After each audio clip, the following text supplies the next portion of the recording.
말씀 전해주신 목사님을 위해서 다 같이 주여 한번 외치시고 동성으로 기도하시겠습니다. 주여!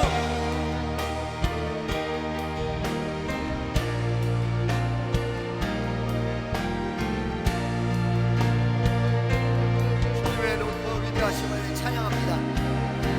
이 시간에도 하늘 문을 여시고 놀라운 총 역사하게 하시고 신령과 진정의 예배가 되게 하시며 진실로 주님의 뜨거운 역사를 찬양하는 귀한 시간 될 수 있도록 우리를 붙잡아 주시고 도와주시며 역사하시고 함께하여 주옵소서. 우리 주 우리의 강한 은혜의 팔로 우리를 붙잡아 주심을 믿사옵고 예수님의 이름으로 간절히 기도드리옵나이다. 아멘. 전능하사 천지를 만드신 하나님 아버지를 내가 믿사오며 그 외아들 우리 주 예수 그리스도를 믿사오니 이는 성령으로 잉태하사 동정녀 마리에게 나시고 본디오 빌라도에게 고난을 받으사 십자가에 못 박혀 죽으시고 장사한 지 사흘 만에 죽은 가운데서 나살아나시며 하늘 오르사 전능하신 하나님 우편에 앉아 계시다가 저리로서 산자와 죽은 자를 심판하러 오시리라. 성령을 믿사오며 거룩한 공예와 성도가 서로 교통하는 것과 죄를 사하여 주시는 것과 몸이 다시 사는 것과 영원히 사는 것을 믿사옵나이다. 아멘. 옆에 있는 분들 인사합시다. 할렐루야. 하나님이 당신을 사랑합니다. 전부 그 자리에 앉아서 172장 힘차게 박수 치시면서 부르시겠습니다.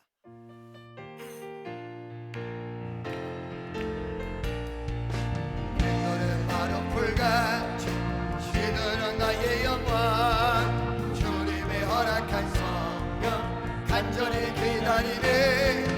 가물어 메마른 땅 담비를 내리시듯 성령의 담비를 부어 새 생명 주옵소서.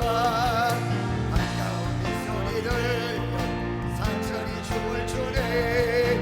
먼 위로 내리는 성령 내게도 주옵소서.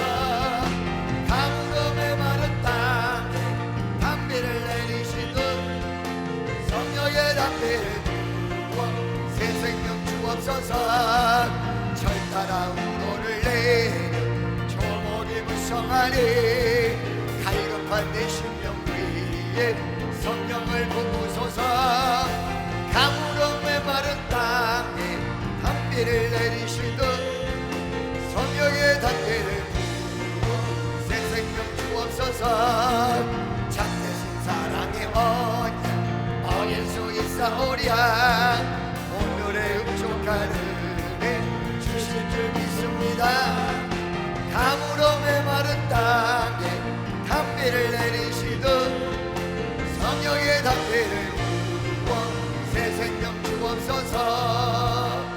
오늘 이 시간도 은혜 받기위해서 통성으로 기도합니다. 자비하시고 전능하신 하나님 은혜와 사랑과 긍휼을 감사합니다. 하늘 문을 여시고 놀라운 주의 역사하게 하시고 신령과 진정의 예배가 되게 도와주시며 그 신은혜와 권능이 함께할 수 있도록 우리를 붙잡아 주시고 도와주시고 역사하여 주옵소서. 예수님의 이름으로 기도드리옵나이다. 오늘도 예배 중에 임하셔서 불꽃 같은 눈으로 살피시며 말씀으로 역사하시는 전능하신 하나님 아버지, 지난 한 주간 월드컵의 열기와 총기 사고, 세월호 참사 후유증으로 인하여 시국이 좀 어수선하지만 하나님을 믿는 저희들은 오히려 여러 가지 고난 중에도 주님이 함께 하시며 도우신다는 것을 믿고 감사하며 주의 나라와 의를 위해 민족을 위해 기도하게 하시고 주님 앞에 한 걸음 더 나아갈 수 있는 기회로 역사하심을 감사드립니다. 어떤 어려움에 처하더라도 믿음을 잃지 않도록 도와주옵소서. 우리의 잘못도 고백합니다. 주님은 핏값으로 우리를 사셨고 오늘도 우리의 연약함을 인하여 중보기도 하시는데 우리는 영적 미숙함과 뒤집어지지 않는 전병 같은 삶으로 인해 때론 불순종하며 원망도 했습니다. 우리의 모습이 더럽고 취하고 냄새난다 할지라도 주님 외면하지 마시고 불쌍히 여기사 용서하여 주옵시고 보혈의 피로 정결케 하여 주옵소서. 참 좋으신 하나님 아버지, 오늘도 복 주심하 약속한 날로 정하시고 우리를 주님 전으로 불러주시니 감사를 드립니다.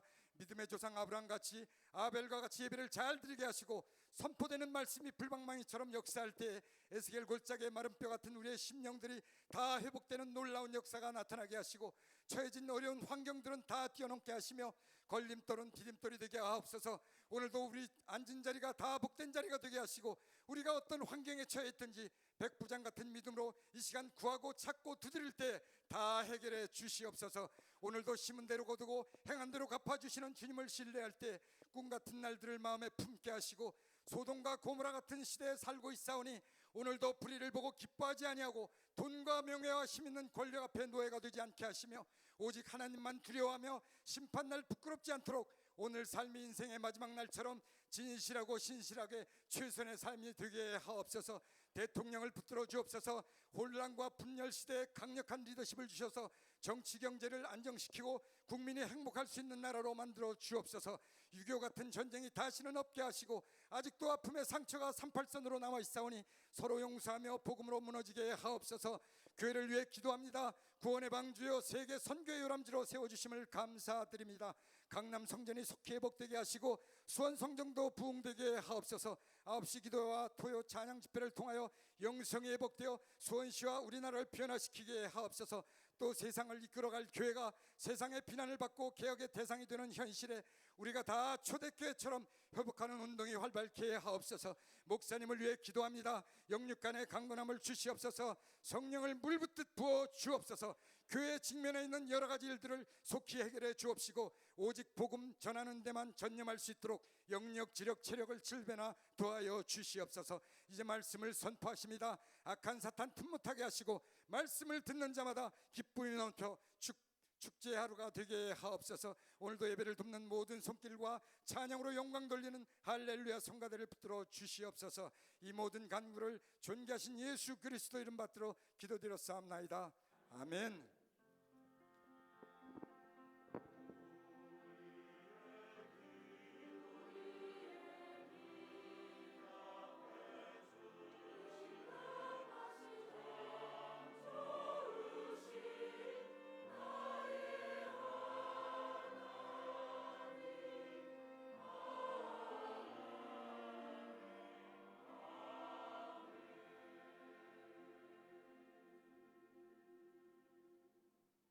교회 소식 중 합심 기도 제목입니다.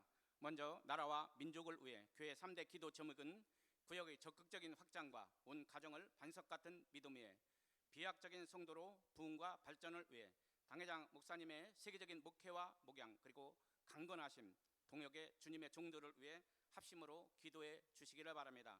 오늘 사부 예배는 요한 복음 강해를, 수요일 저녁에는 에스겔서 강해를, 목요 철야는 성민 수영관에서, 금요 철야는 본당에서, 매주 토요일 오후 4시에 드리는 찬양 예배는 당분간 요일 조정 관계로 쉽니다.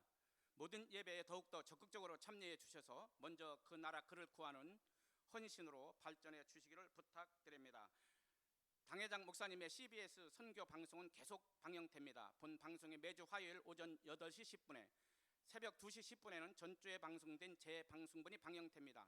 더욱 많이 시청해 주시고 권고해 주셔서 또 전도와 더불어 교회 홈페이지 영상과 세계 선교에 더욱 활용해 주시기를 부탁드립니다. 릴레이 기도와 금식 기도는 계속 드렸습니다. 적극적으로 참여해 주셔서 교회 부흥과 전도에 힘써 주시고 특별히 강남 새 성전 성축을 위해 기도해 주시기를 바랍니다. 아울러 지난 심령 특별 부흥 대성회를 통하여 많은 분들이 건축 예물과 작정 예물을 드려 주셨습니다. 이 자리를 통하여 다시 한번 고마움의 인사를 드리며, 혹 작정하지 또 드려지 못하신 분들께서는 계속해서 동참해 주시기를 아울러 부탁드립니다. 오늘 처음으로 저희 축복교회를 찾은 새 가족들을 진심으로 환영합니다. 예배 앞자리에 나오셔서 당회장 목사님의 축복 기도를 받으시고 저희 교회의 기둥 같은 일꾼들이 되어 주시기를 부탁드립니다. 아울러 새 가족들을 위한 애찬이 준비되어 있습니다. 함께 하시고 또 혹 혼자 오신 분들께서도 그냥 가지 마시고 계속 동참해 주셔서 좋은 교제의 시간이 되시면 고맙겠습니다. 더 자세한 소식은 당회장 목사님께서 전해 주시겠습니다. 할렐루야. 새신자 새가족분들 예배가 끝난 후에 본당 3측 왼쪽 출입문 바로 앞에 있는 휴게실에서 새신자들을 위한 애찬을 따로 준비한다 그럽니다. 여기 그러니까 그냥 가지 마시고 이쪽에서 1층까지 내려가는 것보다 이쪽에서 식사를 같이 하시면 좋을 것 같습니다. 새가족들은 전부 이쪽 이쪽에서 식사를 같이 하시기 바랍니다. 두 번째, 우리 주일학교가 개편이 되는데요.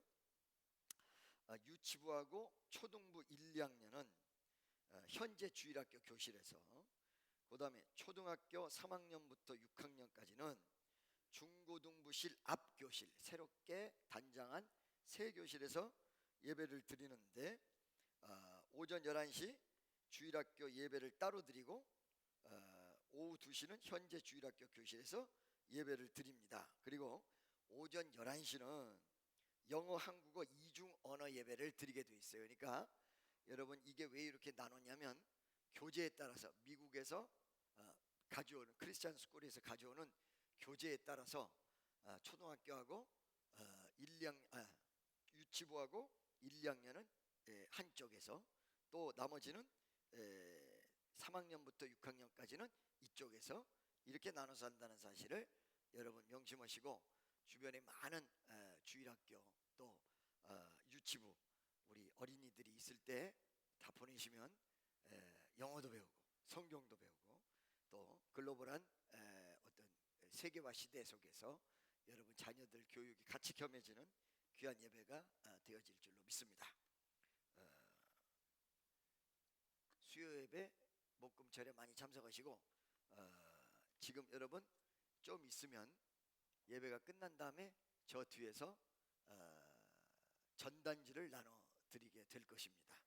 이 전단지는 꼭 장년들에게 100% 해당되지는 않지만 앞으로는 해당될 그런 상황입니다. 이제 우리 강남이 예배가 시작이 됩니다.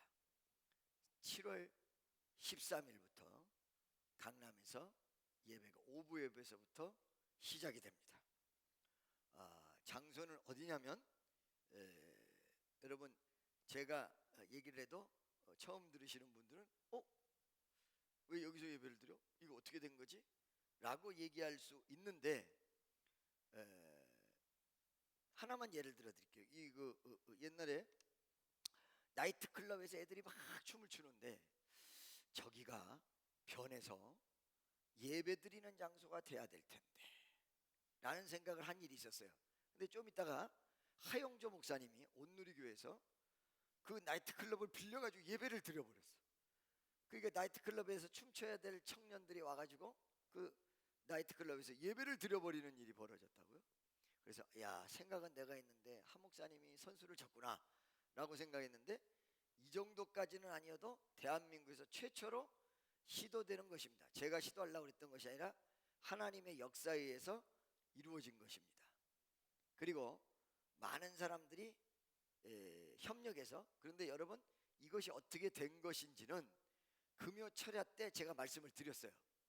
근데 오늘 이 시간에는 말씀을 드릴 수 없는 것이, 협조해 주신 분들이 바깥에 잘못 소문이 나면 안 돼요. 이게 우려의 연락이 왔어요, 저한테. 그래서 오늘 이 시간에 공개적으로 어떻게 해서 여기서 예배를 드리게 됐는지는 말씀드릴 수 없으나, 우리에게는 부담이 전혀 없이 이루어진 놀라운 역사다 라는 부분을 이해하시기 바랍니다. 2014년 7월 13일부터 매주 서울 강남 역삼동에 있는 리츠칼튼 호텔 그랜드 볼륨에서 예배가 드려지게 됐습니다. 할렐루야. 웬 호텔? 그러죠. 우리 교회니까 가능한 거예요. 할렐루야. 그래서 여러분 이 말을 명심하셔야 돼요. 여러분들은 그대로 이 11시 예배에 다 나오셔서 예배를 드리시고, 여기까지 못 오시는 분은 소문을 내주셔서 오후 4시 예배로 리츠칼튼 호텔 그랜드 볼륨으로 와라. 호텔 한번 구경할 사람도 와라. 이제 이게 시작이 되면서 이제 성전의 위대한 역사가 일어나게 될 줄로 믿습니다. 다시 한번 말씀드리는데, 우리 교회에서는 전혀 부담이 없고, 그것도 또한 약간의 부담 또한 하나님이 마련해 주신 어떤 제3의 인물이 모든 걸 다 부담하기로 그렇게 돼 있다는 사실을 이해하시기 바라고, 이거를 통해서 세계 선교에 큰 획을 그리는 귀한 은혜의 역사가 일어날 줄로 믿습니다. 아마 강남 지역에 이걸 통해서 한번 큰 전도의 바람이 불지 않겠는가 하는 생각이 들어요. 할렐루야. 믿습니까?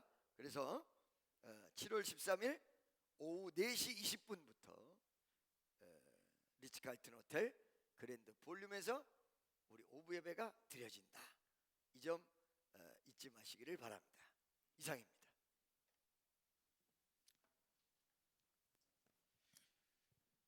은혜의 하나님 아버지, 감사와 찬양과 경배의 자리에 불러주심을 감사하여 저희들 정성껏 예물을 준비하였습니다.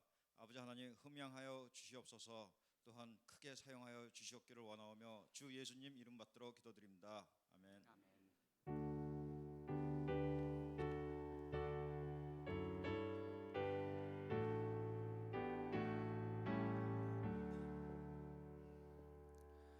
내게 있는 모든 것을 아낌없이 바치네. 사랑하고 의지하여 주만 따라가겠네. 주께 드리네. 주께 드리네. 사랑하는 구주 앞에 모두 드리네. 내게 있는 모든 것을 겸손하게 바치네. 세상 복나 멀리하니 나를 받아주옵소서. 주께 드리네. 주께 드리네. 사랑하는 구주 앞에 모두 드리네. 하나님 말씀 보겠습니다. 하나님 말씀은 열왕기하 7장 1절에서 2절입니다. 열왕기하 7장 1절에서 2절입니다.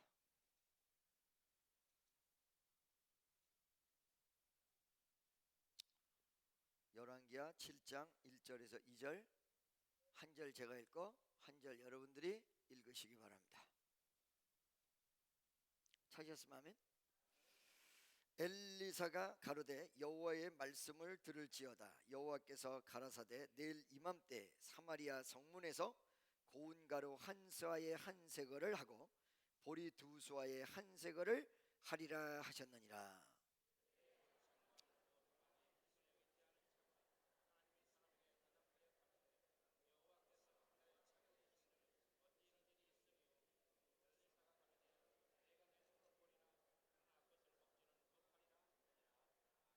할렐루야.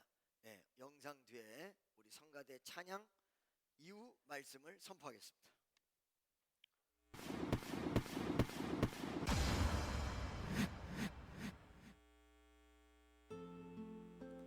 몇 년 전 한 목사님이 사모님과 8살 난 아들과 함께 여행을 떠났습니다. 그들이 시골의 언덕을 지날 때에 차 한 대가 아주 빠른 속도로 그들 옆을 지나갔습니다. 잠시 후 목사님 가족이 언덕을 넘을 때 그들은 다시 아까 그 차를 보게 됐습니다. 그때 그 차의 운전자는 운전의 방향 감각을 잃고 반대편 고속도로로 뛰어들어갔던 것입니다. 그리고는 다른 쪽에서 오던 차와 충돌을 했습니다. 순간적으로 고속도로는 부서진 파편 조각과 양편 차에 탔던 자들의 시체들로 어지럽혀졌습니다. 목사님의 어린 아들은 별안간 일어나는 재앙을 보았습니다. 그는 입을 호청처럼 얼굴이 창백해져서는 나머지 길을 가는 동안 한마디의 말도 하지 않았습니다. 사실 아무도 입을 열지 않았습니다. 그들이 목적지에 도착했을 때 목사님 부부는 아들이 겁에 질린 것으로 인해 불안해했습니다. 그들이 아들을 잠자리에 들여보내놓고 10시, 11시, 그리고 12시가 넘었는데도 아들이 아직 깨어있는 것을 알게 되었습니다. 그때 목사님이 아들의 옆으로 가서 아들을 진정시키며 말했습니다. 얘야, 이제 잠을 청해보지 않겠니?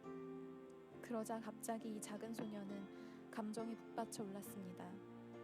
그는 눈물을 뚝뚝 흘리며 아빠, 사람이 죽는데 우리가 잘 수 있어요? 라고 흐느껴 울었습니다. 하나님은 우리들의 영혼을 구원하셨습니다. 그리고 여전히 우리를 이 땅에 머물게 하셨습니다. 우리에게 막중한 임무를 맡기시고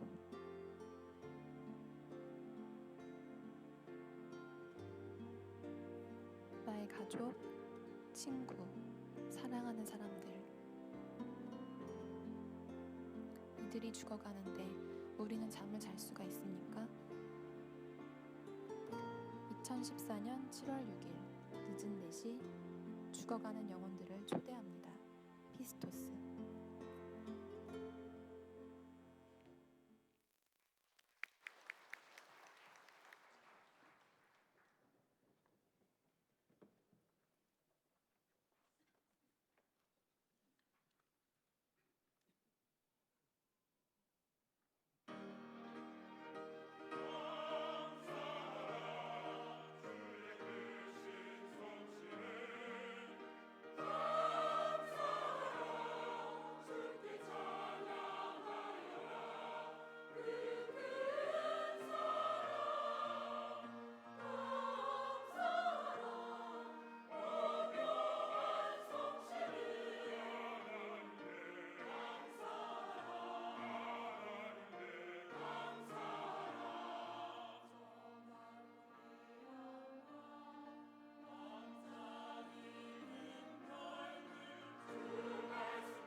할렐루야. 옆에 있는 분들 인사합시다. 다시 오늘 은혜 받읍시다. 할렐루야. 제가 광고 하나 빼먹고 잊어버렸군요. 내일 저는 잠깐 출국을 해서 며칠 있다가 돌아옵니다. 세미나 때문에 여러분 기도 많이 해주시기 바랍니다. 그리고요 이제 아까 전에 제가 리츠칼튼 호텔 잠깐 얘기를 했는데 우리가 예를 들어서 지금 6월 말까지 미뤄놨는데 조만간 하나님께서 성전을 허락하실 때에 그 성전에 딱 들어가서의 문제가 뭐냐면 성전이 크면 처음에 들어간 다음부터 자리를 잡을 때까지 6개월에서 1년이 걸립니다. 6개월에서 1년 걸리는 그 기간이 어떤 면에서 마의 시간이에요. 마의 시간.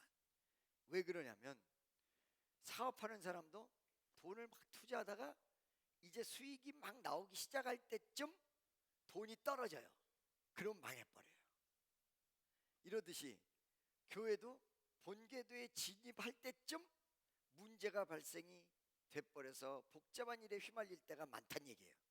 그런데 이 중간지대를 커버할 수 있는 게 리츠칼튼 호텔에서 하나님께서 예배를 허락하신 것입니다. 여기서 기나긴 세월을 드리는 것은 아니지만 이것이 중간 역할과 그리고 또 굉장히 그 강남의 빠른 부흥의 역사를 이루는 좋은 기회가 될 것입니다. 이 점 여러분 기억하시고, 여기서 예배 드린 분도 저쪽에 오셔서 사람 좀 끌어모아서 같이 청년 예배지만은 드려지고, 그 다음에 무대가 이렇게 높고 하기 때문에 굉장히 화려해요. 그렇기 때문에 아마 찬양단들도 훨씬 더 신나서 멋지게 하지 않을까라는 생각이 들고, 또 이런 조명이나 모든 시설을 다 우리가 쓰도록 돼 있기 때문에 하나님의 큰 은혜와 역사가 일어날 줄로 믿습니다. 근데 놀라운 사실은 이 리츠칼튼 호텔이 우리에게 예배당을 허락할 때 첫 마디가 있어요. 그 마디가 뭐냐면 우리 리츠칼튼 호텔에서도 기도가 필요합니다. 이게 첫 마디예요. 여기에 감동이 내가 얼마나 된지 몰라. 여기도 기도가 필요합니다. 어쩌면 지네 호텔에서 기도가 필요한 걸 이렇게 잘 알고 있냐 이거야. 이거 참 네 가지가 있는 호텔이다. 무슨 말씀인지 아시겠죠? 그래서 혹여 11시에 이쪽으로 못 오시는 분은 이제 어떤 4시 20분에 그쪽으로 오셔서도 하나님 앞에 영광 돌릴 수 있는 귀한 은혜가 넘칠 줄로 믿습니다. 이제 말씀 가운데 하나님의 크신 은혜와 권능이 여러분과 나에게 넘치시기를 간절히 축원합니다. 여러분 보세요. 계획적인 삶. 계획적인 삶이란 내용은 오늘 한 달, 1년, 10년, 일평생 자기의 계획을 수립하지요. 그러니까 어떤 면에서 그 계획이 없는 사람은 야심이나 혹은 좋은 말로 해서 비전이 없는 사람이다, 이렇게 얘기할 수 있죠. 어린아이에게 물어봅니다. 너 이 다음에 커서 뭐가 될래? 옛날에는 대통령 된다고 그래. 90%가 다. 얘네들이 다 대통령 되면 우리나라는 큰일 난다. 국민은 없이 전부 대통령만 했다. 그렇죠? 여러분이 전부 목사가 되면 여기는 빈자리고 전부 강대상 위에 목사들끼리 서로 설교하겠다고 난리를 치고 있을 거다. 근데 요즘은 이게 바뀌어가지고 어린아이 보고 너 뭐 될래? 그러면 연예인 된다 그래요. 연예인. 이렇게 어떤 삶의 가치 기준이 바뀌면서 장래 희망이 바뀌고 있지만, 그렇지만 그 말을 하는 것은 어느 정도는 자기 나름대로의 무언가의 계획을 가지고 있다. 너 이 다음에 커서 뭐가 될래? 연예인 된다, 대통령 된다, 이런 말 없이 아빠 된다 그래. 아빠. 참 이 내용은 정말로 뭐라고 할까, 당연한 이야기지만 좀 비전이 없는 그런 내용. 너 커서 뭐가 될래? 모르겠어요. 비전이 없는 거예요. 전혀 없어요. 근데 이게 좀 더 발전이 되면 이렇게 아빠 된다, 대통령 된다, 이런 어떤 구체적인 장래 희망과 소망을 얘기하는 것보다 더 구체적으로 들어가면 계획을 수립해요. 그래서 제가 지금까지 사람 삶을 보면 장래 희망이 있는데 계획을 가지고 이것을 꾸준히 이어나가는 사람이 아니고 그냥 막연하게 장래 희망만 가지고 있는 사람이 제대로 이루어지는 것을 본 일이 없어요. 될성 싶은 나무는 떡잎부터 안다, 이런 말이 있습니다. 그래서 어려서부터 차곡차곡 만들었다. 옛날에 YS 보고 물었어요. 어려서 장래 희망이 무엇이었습니까? 그랬더니 중학교 2학년 때부터 대통령 되는 게 소원이었다. 경제를 살리기 위해서 대통령 되는 게 소원이었다. 그런데 이거를 정주영 씨가 때렸어요. YS 중학교 2학년 때는 대통령제가 없었는데 무슨 대통령이냐, 그리고 때렸어요. 그랬더니 YS가 그걸 다시 받아쳐가지고 중학교 2학년 때 대통령제 없이 일제시대였지만 우리나라의 공화정이 만들어지면 대통령이 반드시 만들어질 걸로 상상하고 예상하고 했다, 이랬단 말이에요. 주거니 받거니 했어요. 근데 이 YS 말레에 의하면 아버지가 이 아들을 대통령 만들기 위해서, 그리고 정말 국가의 훌륭한 지도자 만들기 위해서 어려서부터 아들을 교육을 시켰고, 그리고 이 아버지가 어려서부터 준비를 시켰고, 그래서 YS보다 더 위대한 사람이 YS의 아버지다. 이 아버지가 혹은 YS가 했던 것은 미래에 대한 꿈과 희망만 가졌던 것이 아니라 나름대로의 어떤 실천적 계획안을 가지고 있었다는 것입니다. 계획적인 사람은 실수하지 않습니다. 계획적인 사람은 역사를 이룹니다. 계획적인 사람은 차곡차곡 무언가를 이루어 나간다는 사실입니다. 그런데 여러분, 이 계획적인 사람을 나는 여러분에게 설명하기 위해서 얘기하는 것이 아닙니다. 반대적인 것을 얘기하기 위해서 하는 것입니다.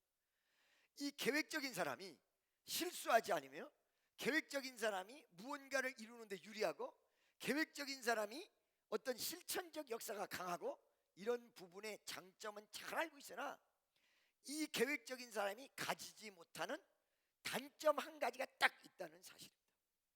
그 단점이 뭔지 알고 계십니까? 바로 단점은 어떤 틀을 정해놨기 때문에 그 틀 이상으로 무언가 벗어나서 커다란 모험이나 발전적 역사가 일어나기가 어렵다는 사실입니다.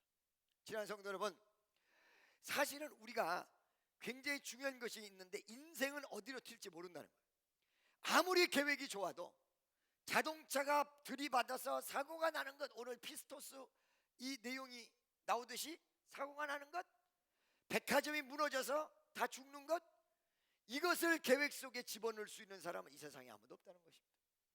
내일 일이 어떻게 될지 모른다는 것이죠. 그저께 한 통화 전화를 받았습니다.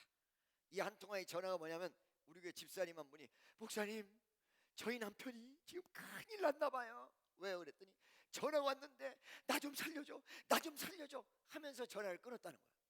그래서 아니 무슨 일이야 그랬더니 무슨 일인지 얘기도 안 하고 나 좀 살려달라고 애걸복걸하다가 전화를 끊었다는 거예요.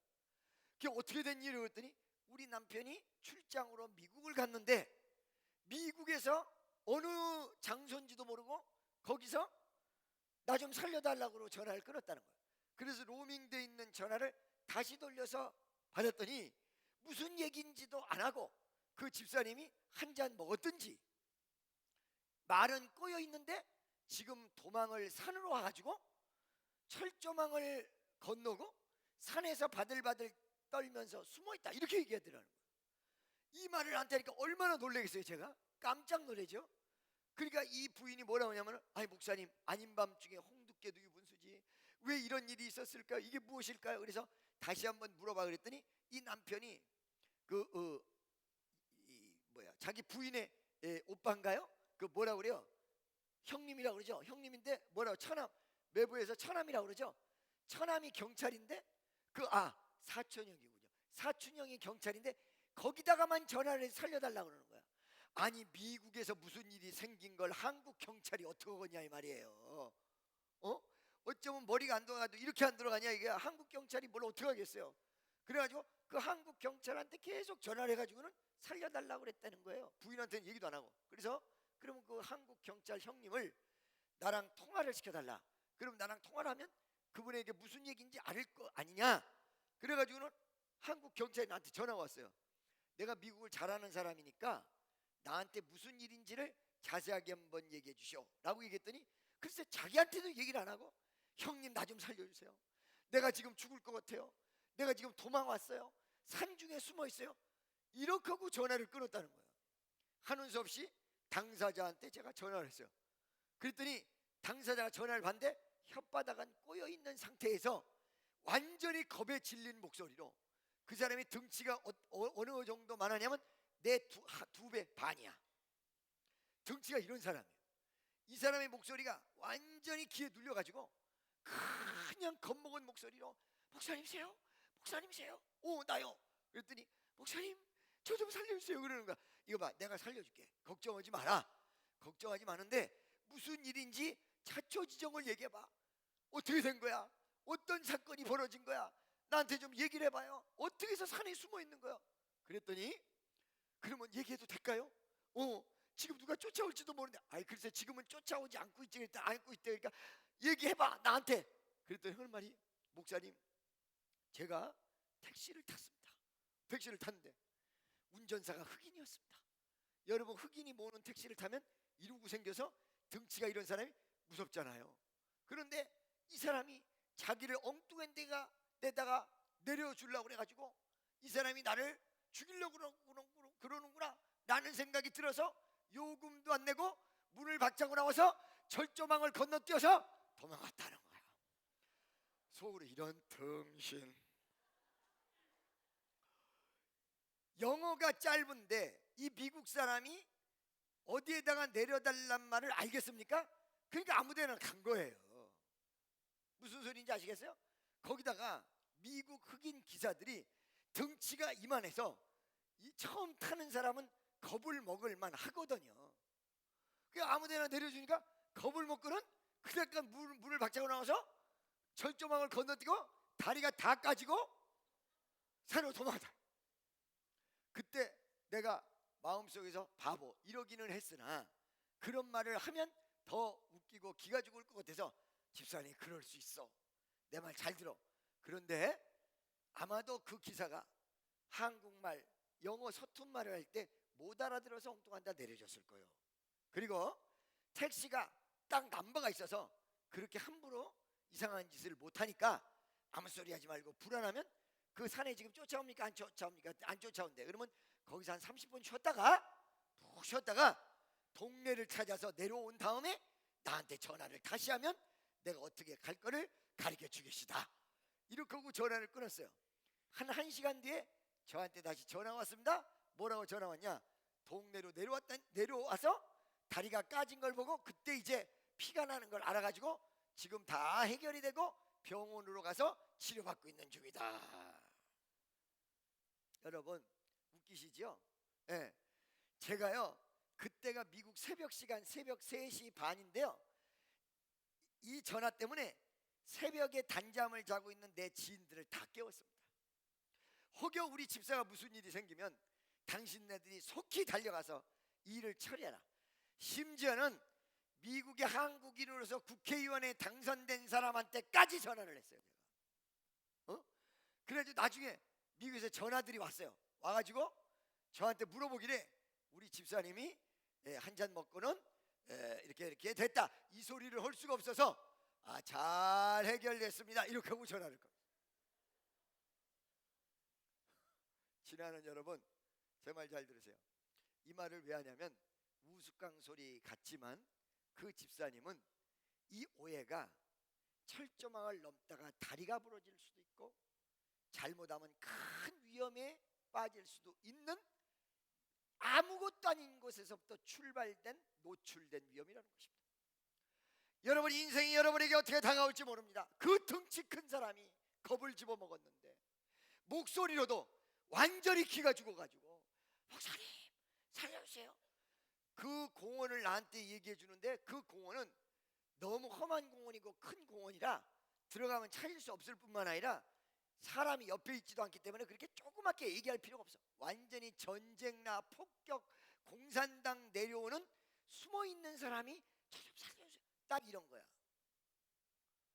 이 사람에게는 우리는 웃었던 내용이 공포로 다가옵니다. 바로 여러분 아무것도 아닌 곳에서 여러분의 인생이 갈릴 수 있는 엄청난 일들이 한두 개가 아니란 사실을 분명히 명심하시기를 예수의 이름으로 축원합니다. 할렐루야. 계획적인 사람, 모든 걸 계획에 의해서 이루어가는 사람의 단점이 뭐냐면 바로 이것을 예측할 수가 없다는 것입니다. 할렐루야. 그럴 뿐만 아니라 이것만 예측 못하는 것이 아니라 내 미래에 어떤 일이 이런 불행이 다가와서 이것을 헤쳐나갈 수 있는, 그리고 또 어떤 하나님의 놀라운 역사가 일어나고 인생의 대변환과 격변기에 대처할 수 있는 부분이 약할 수 있다는 것입니다. 자기 안에 틀에만 있다는 것이죠. 틀 밖에 나갈 수 없다는 것이죠. 제가요 여러분 어느 날 이런 내용이 있습니다. 병든자가 있는데 어머니가 돌아가시게 생겼어요.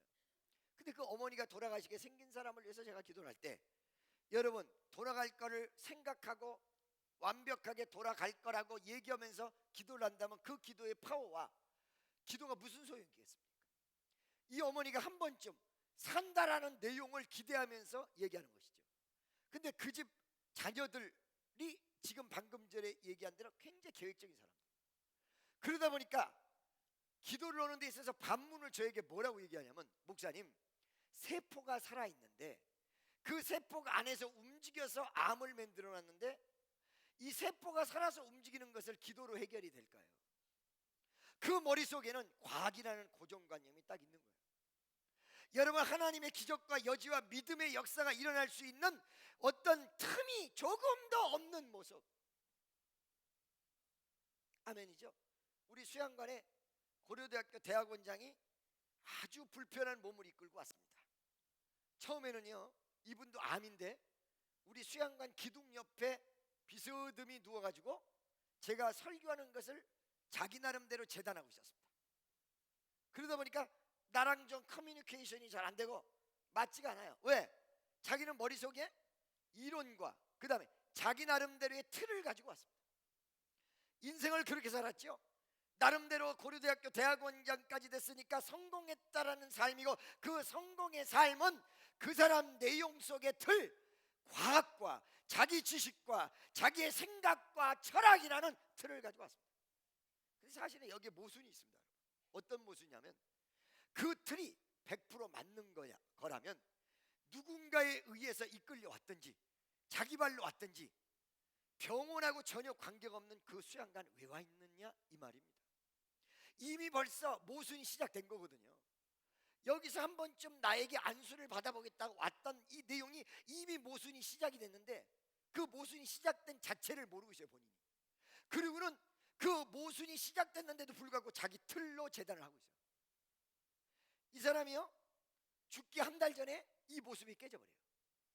죽기 한 달 전에 이 모습이 깨지면서 뭐라고 얘기했냐, 자기 모든 철학을 다 버리고 나 그 목사님 와서 한 번만 나를 위해서 기도해 줬으면 좋겠다.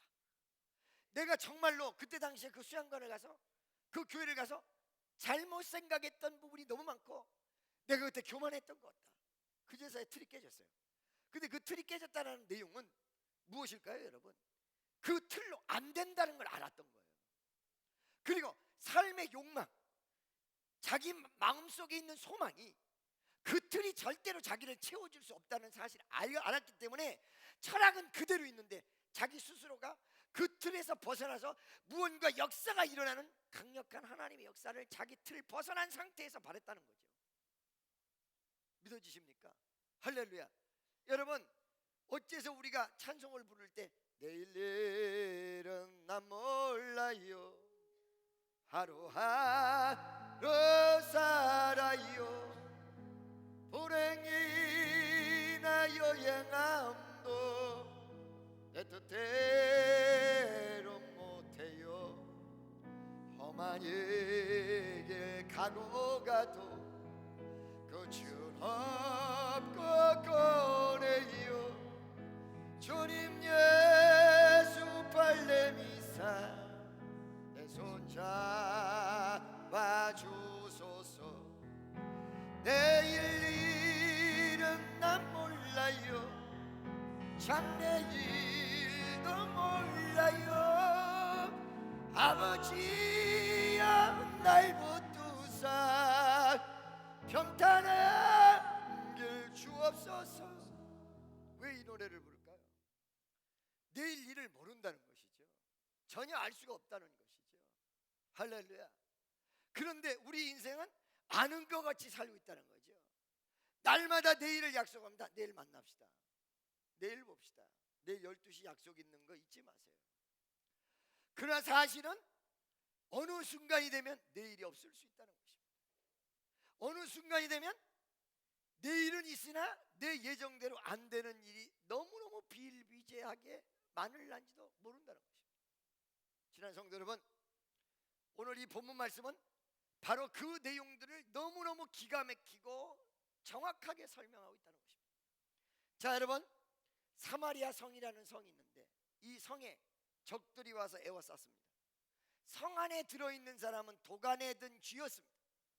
성 바깥으로 나오면 싸움에서 적군에 의해서 죽게 돼 있고, 성 안에 있으면 굶어 죽도록 돼 있었습니다.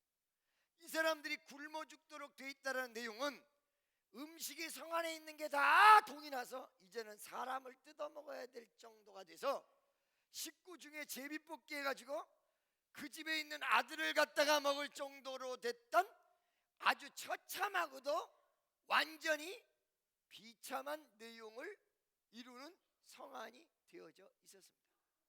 이 희망과 소망은 아무것도 없었던 것이죠.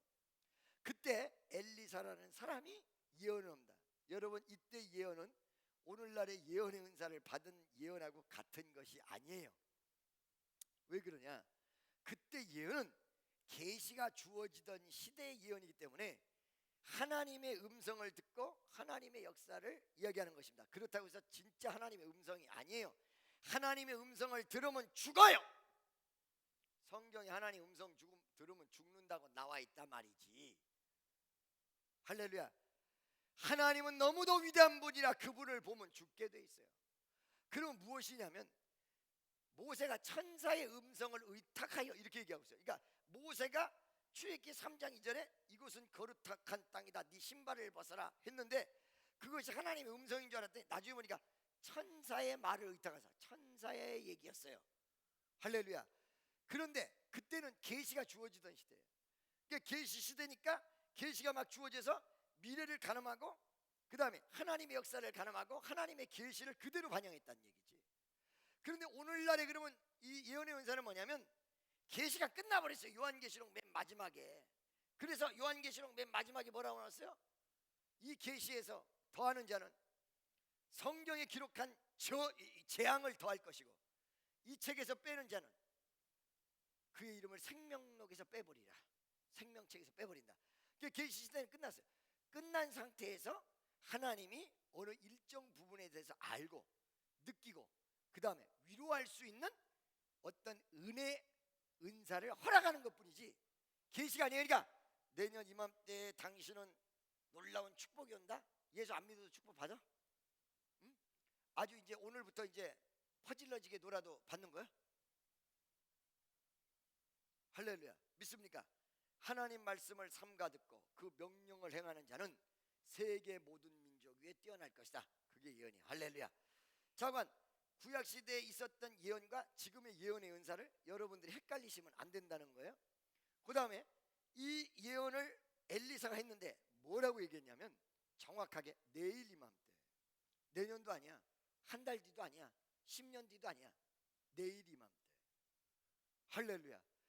여기서 굉장히 중요한 부분 세 가지가 있습니다. 할렐루야. 첫 번째, 내일 일은 남 모른다는 거예요. 그러니까 계획적인 사람, 현실에 입각한 대단한 현실주의는 이 말을 듣고 미친 사람이라고. 왜? 아니 지금 인육을 뜯어먹고 생겼는데 내일 이맘때라니. 내일 이맘때 뭐가 된다는 얘기냐면 조금 비싼 가격에 곡식을 살 수 있다 이렇게 얘기한 거예요. 할렐루야. 지금 곡식을 금덩어리를 줘도 못 사. 근데 조금 비싼 가격에 곡식을 다 살 수 있다 백성들이. 내일 이맘때 이렇게 얘기하니까 미쳤다 이게. 계획의 틀 안에 있는 사람은 바로 이 내용을 듣고 미쳤다고 얘기할 것입니다. 그 계획의 틀 안에 있는 사람이 이 내용을 듣고 미쳤다고 얘기한 내용이 2절에 나와 있어요. 2절 보세요. 2절 다 같이 시작. 장관이 곧 왕이 그 손에 의지하는 자가 하나님의 사람에게 대답하여 가로되 여호와께서 하늘에 창을 내신들 어찌 이런 일이 있으리요. 있을 수 없는 소리다. 할렐루야. 믿습니까? 있을 수 없는 소리다. 이 내용은 뭐예요? 이 사람은 현실적인 틀 안에 있는 사람이라는 거예요. 그리고 조금도 거기서 바깥에 자기의 사고와 철학 외에는 나가지 않고 있다는 것입니다. 믿습니까? 할렐루야. 그러니까 내일 일은 남 모르는데 이 사람은 그 틀에서 벗어나서 어떤 추측이나 어떤 비전이나 제3의 사고는 절대 할 수 없는 사람. 아멘이죠. 두 번째 이렇게 내일 이맘때에 라고 얘기했던 내용은 무엇을 얘기해주고 있냐면 절망과 좌절과 고통 가운데 내일과 함께 희망을 던져줬다는 거예요. 지금 아무것도 먹을 수 없는 사람들이에요. 사람을 뜯어먹어야 되는 사람들이에요. 이들에게 희망과 소망을 던져줬다. 하나님의 역사는 여러분 명심하십시오. 무엇과 함께 오느냐면 현실의 불행 속에서 어떻게 할까에서 오는 것이 아니라 현실을 초월해서 현실 저 너머의 하나님의 위대한 역사가 일어날 것이라는 희망과 소망을 가지면서 여러분에게 다가온다는 거예요. 할렐루야. 믿습니까? 아멘이죠. 여러분 제가요 경계하는 사람 두 가지가 있어요. 어떤 게 있냐면 너무 말이에요 여기에 살아가지고 이 틀을 전혀 못 깨는 지금 말한 이런 사람들도 좀 경계하고요. 또 하나는 너무 지나치게 엉뚱한 돈키호테, 즉 저번 때 내가 작정원금의 작정에 대해서 이야기를 할 때 500만 원에 50만 원 전세 사는 사람이 작정원금을 잘못하면 큰일 난다 이 얘기했잖아요. 500만 원에 50만 원 전세 사는 사람이 10억을 작정했다 예를 들자면 그거를 믿음이라고 볼 수 있겠느냐? 아니요, 할 마음도 별로 없어. 그냥 해보는 거야, 그냥. 이런 부분이 존재할 수 있다는 거죠. 무슨 말씀인지 아시겠습니까? 너무 비현실적으로 무조건 다 돼. 기도해보니까 이거 다 돼. 이거 다 되는 거야, 이거. 이것도 문제가 있다. 할렐루야. 믿음이 뒷받침되지 않고, 기도의 양이 뒷받침되지 않고, 그리고 하나님 앞에 최선을 다하는 모습이 뒷받침되지 않고 무조건 돼. 이것도 문제가 있다. 그 두 가지를 경계해요. 할렐루야. 믿습니까? 그런데 전자의 이 내용이 대단히 문제가 있다. 하나님의 역사는 좌우간 이 양쪽을 다 경계하지만 무엇을 타고 오냐면 희망과 소망을 타고 와요. 먼저 희망이 먼저 와요. 원래 현실은 내일은 절망이야. 내일은 아무것도 안 되는 거야. 그런데 내일은 아무것도 안 된다는 현실이지만 아니야. 내일은 하나님의 은혜를 가지고 한 줄기 빛이 떠오르고 태양이 떠오르는 내일이 존재할 수 있어. 이 희망으로부터 시작된다는 것이죠. 아멘이죠. 자, 엘리사가 예언 속에 무엇을 던져줬냐? 왜 어째서 내일 기적이 일어나면 되지? 하루 전날 이 얘기를 했을까요? 여기 사마리아 성 사는 사람은 내일 이맘때 비싼 돈만 조금 주면 곡식을 다 사 먹을 수 있다? 희망의 줄기를 쫙 열어버렸단 말이죠. 할렐루야. 그거를 일부러 뭔가 맞추려고 깜짝 쇼하기 위해서 내 예언이 맞았어, 이거를 듣기 위해서 얘기한 것이 아니라 현재 오늘 절망하고 있는 사람에게 내일의 위대한 기적을 위해서 그 가슴 속에 내일의 희망이 떠오른다라는 희망 조건, 희망 내용을 다 던져버렸다는 거예요. 여러분, 하나님의 기적은 여러분 가슴 속에 무엇부터 온다? 희망의 내용이 가슴 속에서 울려 퍼지며 온다. 아멘이죠. 옆에 있는 사람에게 당신에게 기적은 희망의 소리와 함께 옵니다. 시작. 네.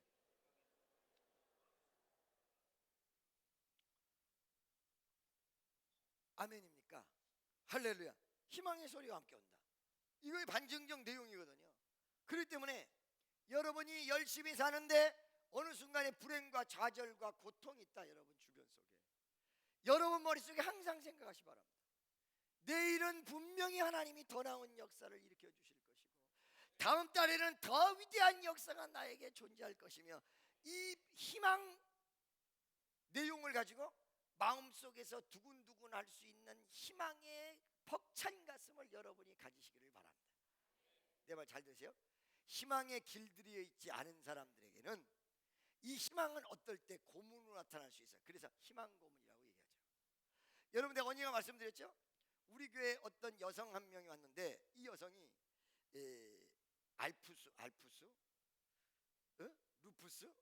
알프스는 스위스에 있는, 내가 간밤에 잠을 잘 못 잤거든. 12시 40분부터 오늘 이 순간까지 잠을 한숨을 못 잤어요. 그런데 여러분 날 보세요. 그런데 루푸스 병을 가지고 있는 이 여자아이가 우리 축복교회 와서 고침을 받았어요. 그 고침받는 과정도 복잡했어요.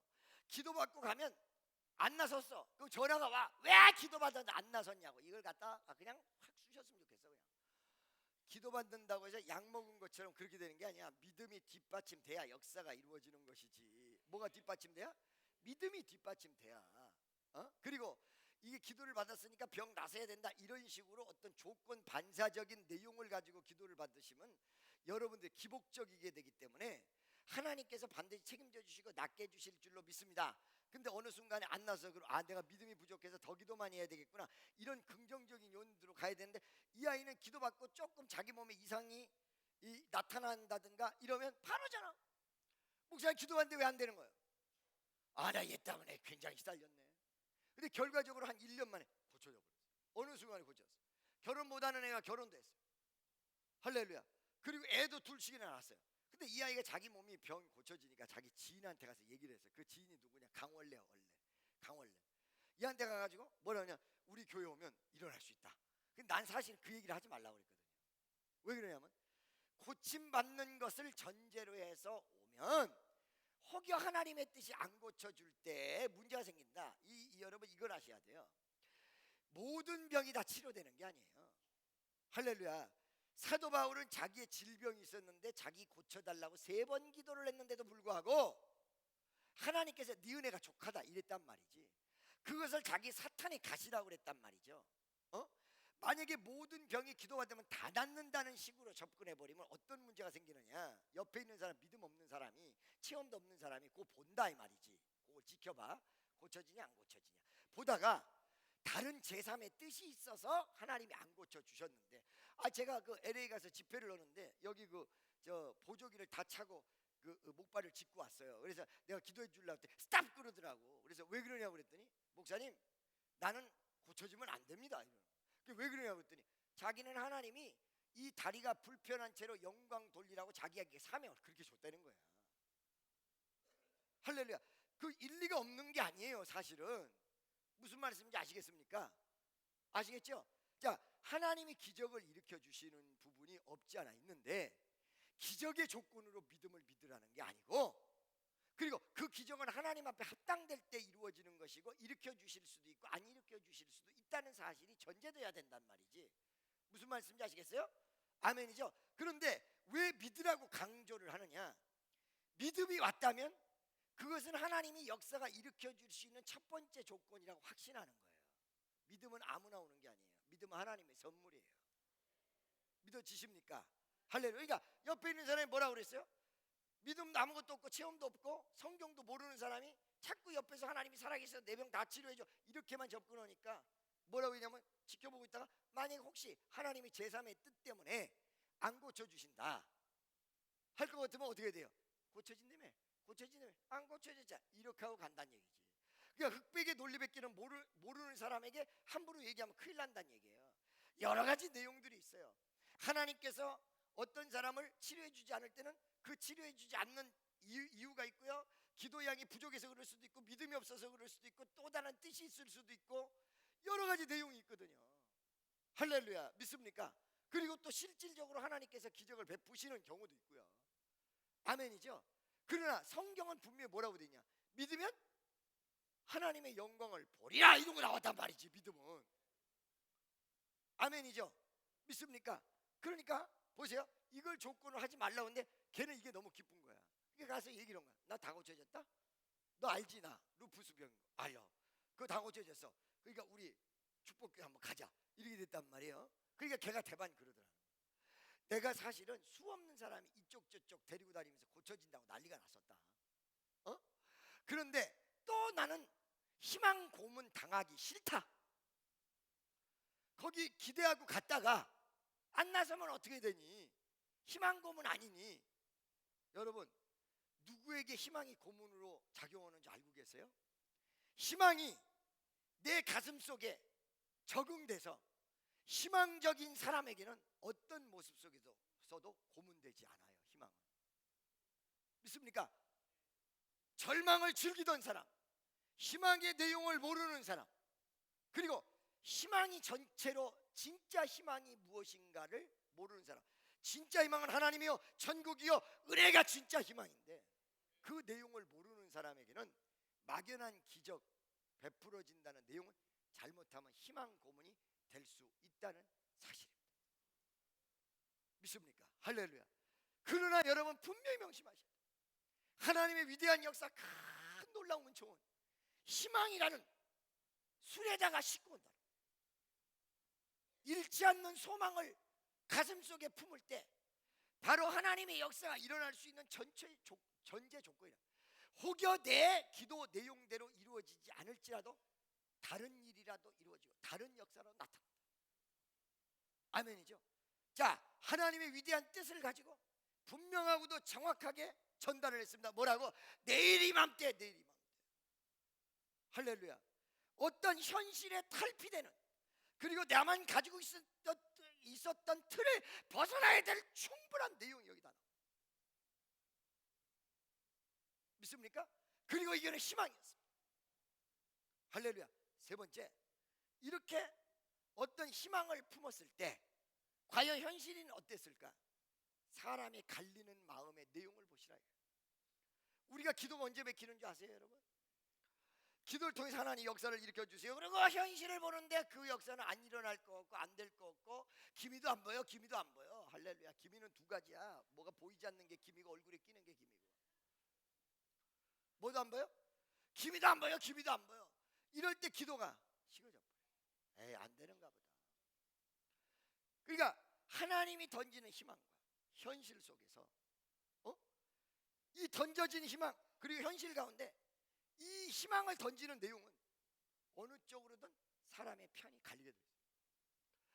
아까 전에 2절에 나타난 장관이라는 사람은 무엇을 선택했냐면 현실을 선택했다. 그리고 또 나중에 문둥병 환자 4사람이죠? 4사람이 3사람이에요. 4사람. 할렐루야. 이 4명은 어느 쪽으로 가냐면 희망 쪽으로 간 거예요. 한 사람은 현실로 갔고 4사람은 희망 쪽으로 간 거예요. 그런데 현실로 간 사람은 하나님의 역사를 못 봤어요. 못 얻었어요. 보기만 했어요. 근데 희망을 쪽으로 갔던 문둥병 환자 4명은 희망을 소유했어요. 역사를 소유했어요. 친한 여러분, 바로 오늘 이 시간 여러분과 내가 내일 일은 난 몰라. 내일 어떻게 될지 몰라. 그리고 사실은 우리가 계획적인 사람이기도 해야 돼. 그렇지만 이틀에 너무 지나치게 매여 있다면 오늘의 어두운 현실이 여러분에게 내일의 어떤 계획을 가져다 줄까요? 내일은 무덤 파는 계획을 수립하게 될 것입니다. 할렐루야. 이 틀을 벗어나서 이 틀만 가지고 살 수 없다는 걸 깨닫고 위대한 하나님의 역사와 말씀으로 여러분의 눈이 돌려진다면 영적인 위대한 세계가 여러분과 나를 위해서 펼쳐진다는 사실을 명심하시기를 주의 이름으로 간절히 축원합니다. 할렐루야. 믿습니까? 여러분, 많은 분들이 저한테 목사님 건강을 좀 조심해 주세요. 그리고 미국에서까지도 일본에서까지도 김종훈 목사님 건강을 조심해 주세요. 이러고 연락이 온다고요. 연락이 오는데 사실은 어떤 의미에서 제가 굉장히 하나님이 건강도 주셨지만 사실은 정신력 가지고 버티는 거거든요. 옛날에는 3일씩 날밤을 새도 까딱도 없었는데 요즘은 안 그래요. 휘청휘청해요. 제가 휘청휘청해요. 그런데 이렇게 휘청휘청하는 속에서도 무엇을 가지고 딱 한 가지 가지고 살아가느냐. 하나님이 나의 모든 것을 책임진다. 그리고 나에게는 반드시 하나님이 위대한 역사의 소망과 희망이 존재한다. 아멘이죠? 믿어지십니까? 제가요, 리치 칼튼이라는 것이 내가 상상도 못하고 생각도 못했던 상황 속에서 제안이 왔어요. 처음에는 뭐야 이거 뭐냐 이랬어요. 근데 이것이 왜 나에게 왔을까? 어떤 일이 주어졌을 때 부정적으로 먼저 생각하는 사람, 긍정적으로 가는 사람, 여러분 명심하세요. 어떤 일이 다가왔을 때 부정적으로 먼저 생각하시는 분 이 자리에 계십니까? 이거 빨리 고치세요. 왜 그러냐? 지금 잘 여러분 일이 될 때 되더라도요, 어느 시간이 되면 잘못될 수 있어요. 왜 그러냐면 이 부정적인 걸 먼저 생각한 사람은 부정적 사고가 가슴속에 있기 때문에 그래요. 할렐루야. 무슨 소리인지 아시겠습니까? 이게 뭐지 그러다가 이게 어떤 중요한 희망의 계기가 될 수 있겠구나. 할렐루야. 강남에 흩어져 있는 사람들을 이렇게 끌어모으는 한 이슈가 될 수 있겠구나. 할렐루야. 여러분, 요번에 유병원이 지금 난리 아닙니까? 그죠? 검찰을 갖고 완전히 갖고 놀아요. 그리고 거기 교인들이 10만 명이라는데 10만 명이 아니야. 한 3만 명도 안 돼요. 근데 지금 이 청해진 사건이 나서 그렇지, 청해진 때문에 이렇게 그 세월호 사건이 나서 그렇지, 사업은 이게 무지무지하게 잘했던 말이에요. 어떻게 돈을 그렇게 많이 버는지 몰라. 무지하게 잘했던 말이에요. 근데 그 사람이 무지무지하게 잘했던 사업의 내용을 보니까 이게 보통 장사꾼이 아니라는 거야. 그래서 누구한테 물었어 제가. 아니 왜 이 사람이 이렇게 보통 장사꾼이 아니라고 그러십니까? 사업하는 사람이 그렇게 얘기하길래. 그랬더니 하는 말이, 이름을 지어놓은 거 보십시오. 무지하게 유치한 거 같죠? 한 번 들으면 죽어도 안 잊어버릴 이름만 썼습니다. 다 판다.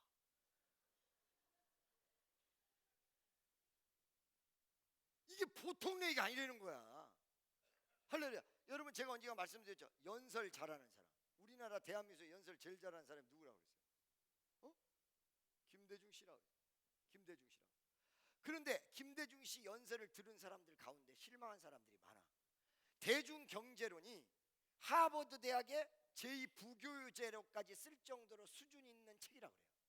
그 책을 쓴 분이 연설할 때 어떻게 하냐면, 여관이 잘 돼야 목욕탕이 잘 되고, 목욕탕이 잘 돼야 돈이 잘 들고, 돈이 잘 돼야 이렇게 해서 경제가 살아납니다.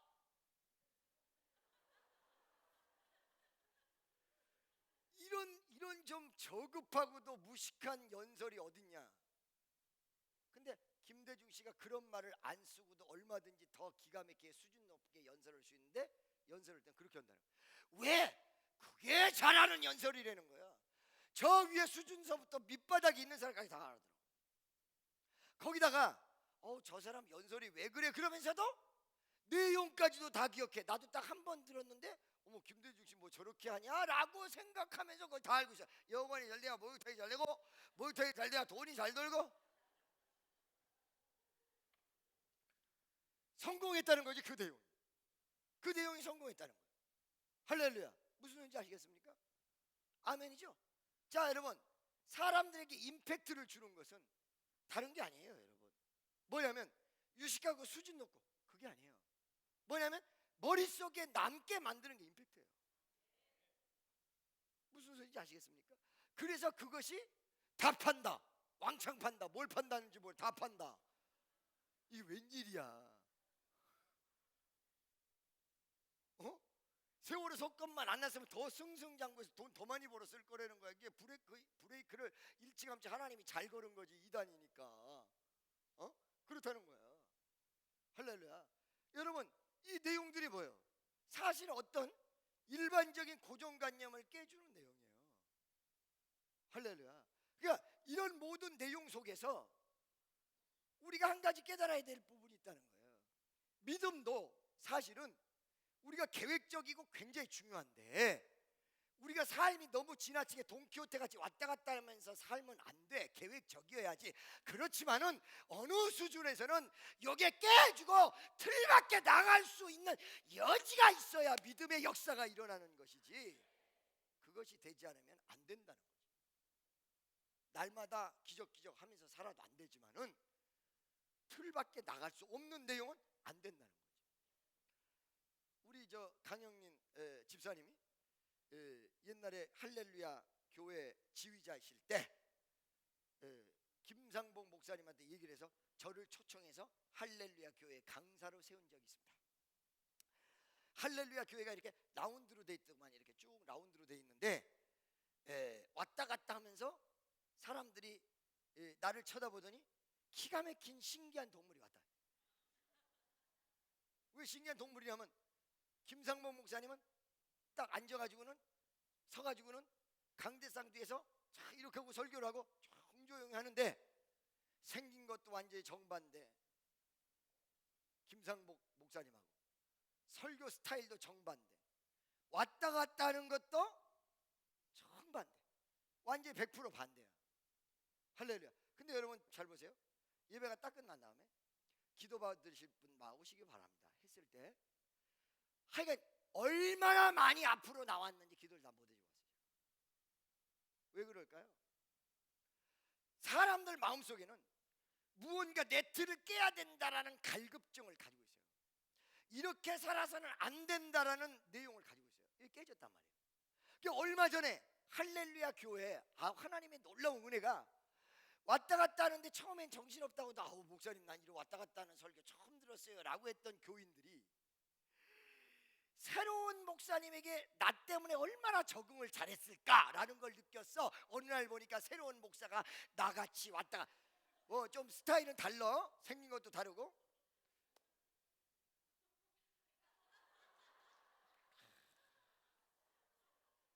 여러분, 믿음이란 건 그런 것이죠. 믿음이란 말씀입니다. 이러면서 오는데 좌우가 어떻게 됐든 왔다 갔다 해.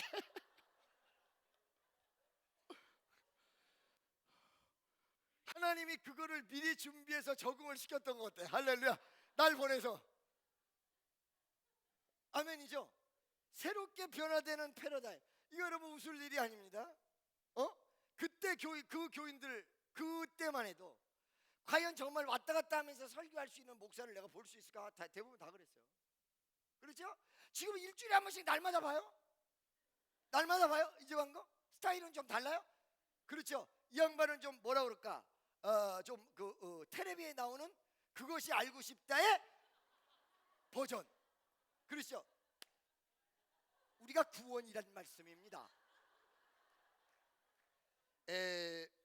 이러면서 한단 말이죠. 이게 그것이 알고 싶습니다의 버전. 할렐루야. 나는 프리덤의 버전. 무슨 말씀인지 알고 계시죠? 자, 여러분, 강대상 뒤에서 설교하던 사람, 설교하던 것에 익숙한 사람이 우리 교회 같은 데 와가지고, 이제 할렐루야 교회도 그렇죠? 근데 요즘은 막 그런 식으로 많이 바뀌어요. 왜냐면 그게 미국의 패턴이기 때문에 그래요. 미국의 여러분 목사님들은 강대상 뒤에서 부흥하는 교회에서는 설교하는 목사는 장로교, 감리교, 성결교, 그 다음에 침례교를 통틀어서 부흥하는, 지금 현재 부흥하는 교회는 강대상 뒤에서 설교하는 교회가 단 한 교회도 지금 없습니다. 알겠습니까? 찰스 스탠리 아세요 여러분? 앤디 스탠리라고 있어요. 앤디 스탠리. 앤디 스탠리 미국에서 6번째로 큰 교회예요. 의자를 딱 깔아놓고 앉아서 합니다. 다 이러고 청바지 입고. 아시겠습니까? 여러분, 우리 성가대 중에서도 내 스타일에 적응이 잘 안 됐던 분들도 있으시다 그래요. 이 글로벌하지 못한 분들이야. 이미 양복 벗은 지는 미국은 10년이 넘었어요. 이미 그거 다 벗었어요. 다 청바지예요. 찰스 스탠리라고 미국에서 유명한 목사님, 그 아들 앤디 스탠리, 아버지를 파괴하고 아들 교회가 더 커버렸어요. 교회에서 오피스텔을 지어가지고 분양해버렸어요. 오피스텔을 지었어요. 40층짜리 오피스텔을 지었어요. 그리고 교회 헌금을 하는데 사회적 도네이션을 시켰어요. 막 기업인들을 다 도네이션 참여시켰어요. 할렐루야. 하지만 이거예요. 그러니까 여러분, 그 앤디 스탠리가 누구냐면 요번에 그 힐송 처치 거기 있는 목사님하고 앤디 스탠리하고 이 둘이 단짝이라고. 그리고 한국 사람, 한국 출신으로서 지금 미국에서 한창 뜨고 있는 사람이 누구냐면 힐송이라 뉴송이라고 있어요. 로스앤젤레스에. 그 로스앤젤레스의 뉴송 처치 아마 그 얘기 들어보신 분들 있으실 거야. 들어보셨어요? 뉴송? 여러 군데 있어요. 지교회가. 지교회 여러, 흑인이 나와서 설교하다가 백인이 나와서 설교를 하고 본인이 나와서 설교를 하고, 그리고 여러분 성찬식을 어떻게 하느냐? 그라스 있죠? 와인잔, 큰 와인잔. 이 큰 와인잔에다 와인을 들고 있어요. 그래서 아니 왜 이런 데다가 씁니까? 그랬더니 그 목사님, 와인잔에다 와인 넣는데 무슨 상관이냐. 맞네. 와인잔에다 와인 넣는다 이거야. 사람이 이렇게 들고 있으면 이쪽에서 빵을 가지고 있잖아요. 그럼 빵 조각을 덩어리에서 띄어서 거기다 찍어가지고 먹고 들어가요. 전부 나와가지고. 나도 거기 도번 가서 도번 먹었는데 그 와인이 알딸딸 하던데요.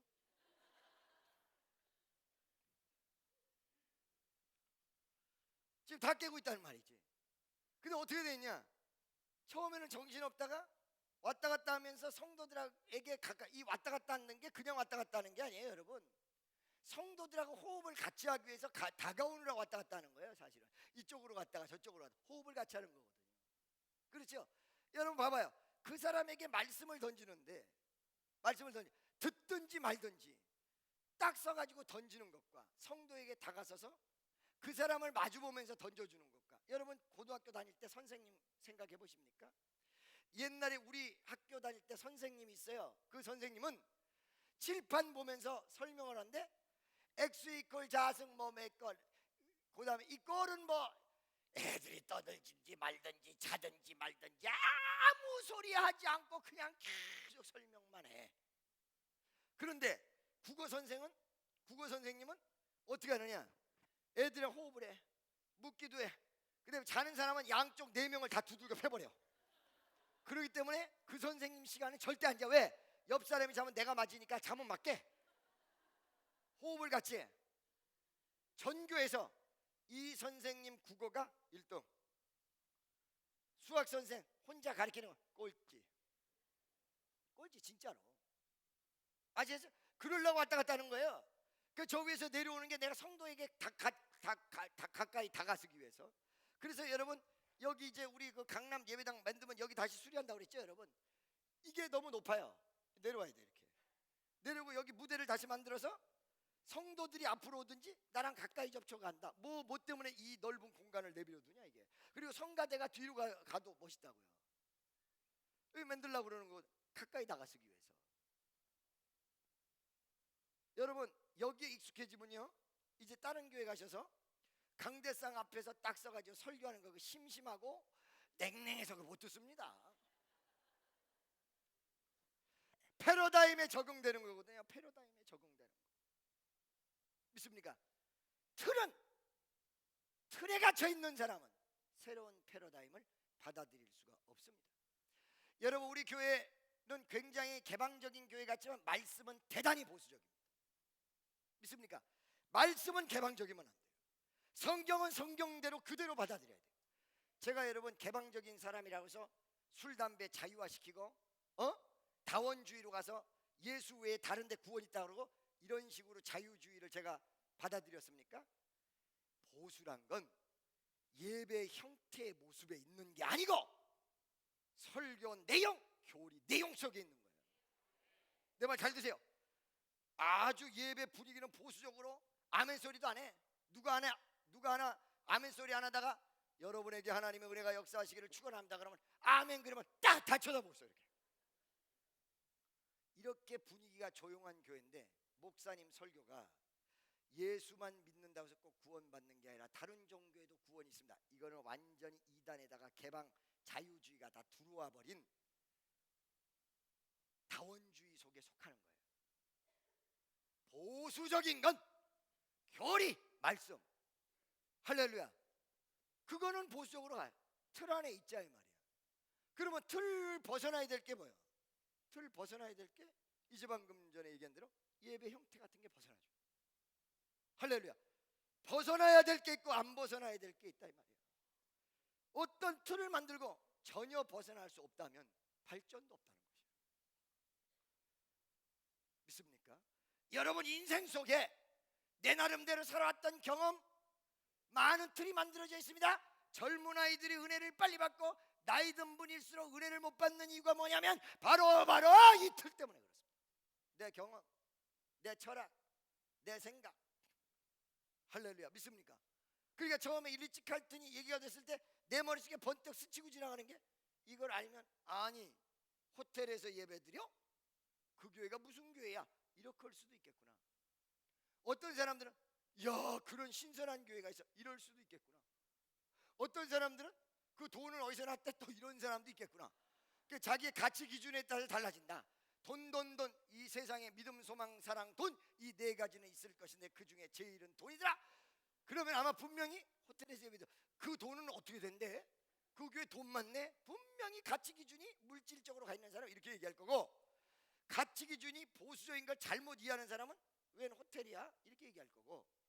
할렐루야. 옛날에 내가 You Raise Me Up 부르니까 내 영혼이 힘들고 지칠 때 은혜를 신나게 받았어.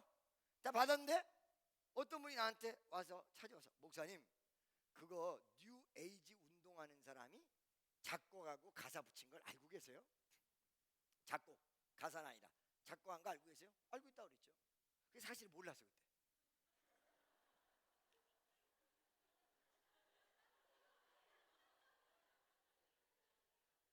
그럼 왜 그러면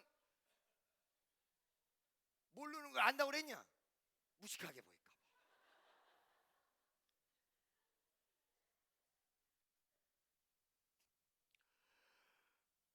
봐. 근데 알고 계시면서 그거를 뉴 에이지 운동하는 사람이 만든 곡을 부르세요? 왜요? 아니 그 뉴 에이지 그 운동한 사람이 만든 곡이라니까요.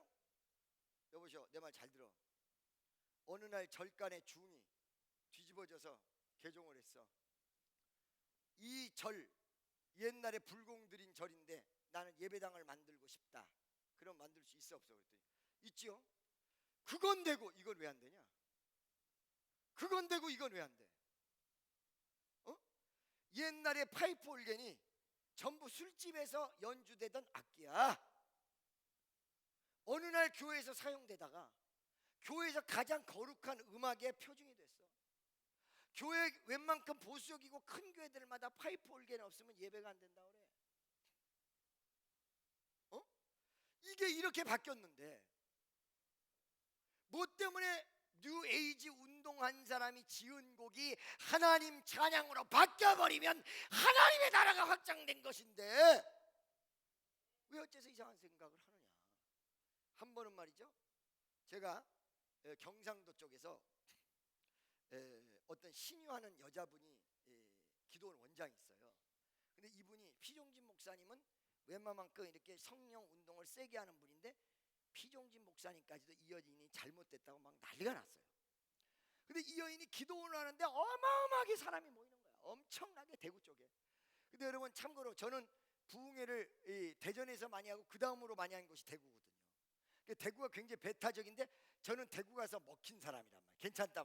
그러니까 대구에서 먹힌 유일한 부흥 강사 2명, 그럼 피종진, 김정은 이 두 사람이라고. 대구 사람들이 나를 어마어마하게 밀었거든요. 경상도 분들 손 들어보세요. 경북 할렐루야. 할렐루야. 계속 미세요. 계속 밀어. 그런데 여기서 이 대구 쪽에서 팔공산 어떤 유원지를 산 사람이 그 유원지를 목사님들이랑 의논을 해서 거기다 기도원을 만들기로 한 거예요. 그래서 원장을 저를 초대한 거예요. 그거를 꺾을 수 있는 거는 성민수양관 김정은 원장밖에 없다, 이렇게 판단이 됐대요. 꺾을 수 있는지 없는지도 모르면서. 그래서 저보고 원장으로 오라고 그런 거예요. 처음에 계획을 다 세웠어. 그걸 다리를 누가 놨냐면 하늘산 기도원의 최영환 장로라고 이천성 목사님이랑 같이 완전히 그 하늘산을 키운 장로님이 계세요. 지금 돌아가셨는데 이 장로님이 제 말만 경청해서 듣는 그런 분이었어요. 우리 강정숙 권사는 잘 알죠. 그 최영환 장로가 다리를 놨어요. 그러면 목요철야를 살려야 되는데 우리나라에서 목요철야란 단어를 만들어낸 것이 우리 성민수양관이 우리 축복교회란 말이지. 오살리도 목요철야를 하잖아요. 우리 본 따서 하는 거거든요. 목요철야를 하려고 그러면 언제 용인에서 했다가 언제 대구로 가느냐, 이걸 어떻게 하지? 그래가지고 하는 수 없이 헬기를 타고 간다, 이렇게 된 거야. 헬기장이 용인에 가까운 곳에 있어서 헬기를 타고 가면 20-30분 만에 도착한다. 그래가지고 헬기를 어떻게 할 거냐, 빌린다. 빌리려고 했더니 무지하게 비싸. 뭐 1시간 얼마에 100만 원이야. 배보다 배꼽이 더 크게 있어. 그래가지고 연구로다가 헬기를 사는 게 좋다, 이렇게 된 거예요. 왜 그러냐면 헬기를 사는데 4인승이 2억 5천에서 시작을 하는데 비싼 거는 7억, 8억, 10억 이상 가는 것도 훨씬 많은데 한 4, 5억짜리를 사면 쓸만하다는 거예요. 근데 이게 왜 산다라는 얘기가 나오냐면 그냥 렌트를 하면 돈만 나가는데 이 헬기를 사게 되면 내가 안 타는 시간에는 렌트를 해서 돈이 더 들어와. 그래서 그 부분에 대해서 페이먼을 하고도 남아. 우리나라 헬기가 많지 않기 때문에 그렇게 하죠. 오, 그 잘 됐다. 장사도 되고 잘 됐다, 이렇게 된 거예요. 그래가지고 여러분 9.11 테러가 났을 때 9월 10일 날 내가 아틀란타에서 비행기 그 조종을 했다고 그랬잖아요. 아틀란타에서 비행기 조종을 한 것이 FBI로 들어가가지고 그때 기록을 안 해가지고 FBI가 나를 조사 왔다고 그랬잖아요.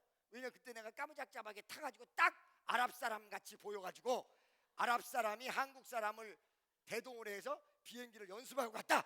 그런데 기록을 안 남겼다 해가지고 다 추적하고 막 들어가가지고 결국은 내가 나온 거야. 나는 그날 10일 날 아침에 비행기를 조종을 한 거는 바로 비행기를 타고는 시카고로 왔거든요.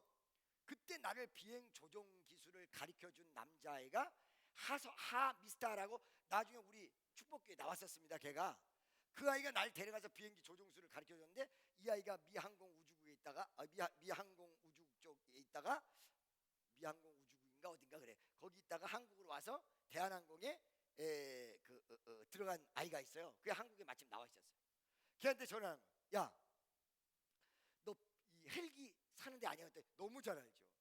제가 사면 무지하게 좋은 거 싸게 살 수 있죠. 그래, 우리가 헬기가 필요해. 네가 한번 그 사는 역할을 해볼래 그랬더니 목사님 타시게요. 그래서 나도 타고 빌려주기도 하고 뭐 그러면 이익이 많이 남는 데더라. 그러니까 한번 해봐라. 그랬더니 이 아이가 알았습니다. 아주 기분 좋게 자기가 알아보겠다고 그러고 전화를 딱 끊어. 근데 한 10분 뒤에 전화가 와서 저 목사님 왜 혹시 목사님이 헬기를 탄다 그러면 덕이 안 되면 안 되는 거 아닙니까? 이러고 물어. 그래서 야 이 자식아, 너는 헬기를 타고 가서 사람을 살리는 게 덕이 될 거겠냐? 아니면 목사가 헬기 탔다 이거를 부정적인 사람들이 보고 이상한 소리 하는 것이 덕이 안 될 것 같은 게 클 거겠냐? 어떨 거겠냐? 타고 가서 한 사람이라도 살린다면 머치배를 비교 우위 어떨 거겠냐? 그런 얘기를 한 적이 있어요. 우리가요 여러분 자칫 잘못하면 말장난에 빠져요. 말장난에 빠져요. 옛날에 LA에서 집회를 하는데 이 LA에서 집회를 할 때 어느 호텔에 우리 청년 애들이 있었습니다. 그때 말이에요 제가 누가 식사를 대접한다고 해서 5-6명이 레돈도 비치란데 랍스타를 먹으러 갔습니다. 미안합니다. 랍스타를 아주 회 맛있던데요. 먹으러 갔습니다. 먹으러 갔는데 그 먹으러 간 것이 어떻게 한국으로 소문이 났냐? 실정을 정확히 모르는 상태에서 애들은 호텔에서 굶고 있는데 목사님은 랍스타 먹으러 갔다. 이 아주 못돼 먹은 인간이 그런 소리를 한 거예요. 왜? 그때 당시 호텔에 먹을 게 산더미처럼 쌓여 있었거든. 그러니까 다 어떤 내용은 빼버리고 그것만 딱 땄을 때 문제가 생겨요. 이 부정적인 사고들의 내용이에요. 이게 무슨 말씀인지 알고 계십니까? 친하는 여러분, 우리 교회가 더 비약하고 더 도약하려면 더 엄청난 역사가 일어나고 정말로 여러분의 일생 속에서 큰 역사가 일어나 계획적인 사람이 되세요. 그러나 여러분 마음속에 그 계획적인 사람 앞에 계획보다도 한 단계 위에 있는 영적인 하나님의 능력을 인정하며 희망과 소망의 나래를 펼 수 있는 틀에서 벗어날 수 있는 하나님의 역사를 수용할 수 있는 여지를 여러분 믿음이라는 2글자로 남기셔야 여러분 모든 인생 전반이 새롭게 새로운 패러다임으로 바뀔 수 있는 위대한 역사가 일어난다는 것입니다. 친하는 여러분, 우리 교회는 변혁기에 있습니다. 이것은 바로 여러분의 변혁기입니다. 여러분 인생의 변혁기요, 여러분 생활의 변혁기. 이 변혁기 속에 아름다운 열매가 맺기 위해서 이제는 믿음의 틀을 더 어마어마한 틀을 갖기 위해서 고정관념의 틀을 깨버리고, 아멘이죠? 할렐루야. 희망과 소망 그리고 하나님의 위대한 역사를 향하여 긍정적이고 아름다운 모습으로 전진하는 축복 성도 되시기를 예수의 이름으로 축원합니다. 기도하겠습니다. 사랑의 하나님 감사합니다. 영광과 찬송과 존귀를 받으시 합당하신 주님, 우리가 너무 답답할